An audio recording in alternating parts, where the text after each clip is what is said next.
Hello everyone, আসসালামু আলাইকুম।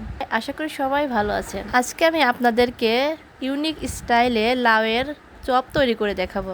এখানে আমি একটি লাউ নিয়েছি এবং আমার যতটুকু দরকার ততটুকু স্লাইস করে কেটে নেব। এখানে আমি কচি লাউটি ব্যবহার করছি। লাউটি কেটে নেওয়ার পরে আমি ভালোভাবে পানি দিয়ে পরিষ্কার করে ধুয়ে নেব। পর লাউগুলা একটি পাত্রে নেব এবং সেখানে 1 চামচ করে হলুদের গুঁড়া, মরিচের গুঁড়া, ধনিয়া গুঁড়া ও স্বাদ মতো লবণ দিয়ে একটু মাখিয়ে নেব।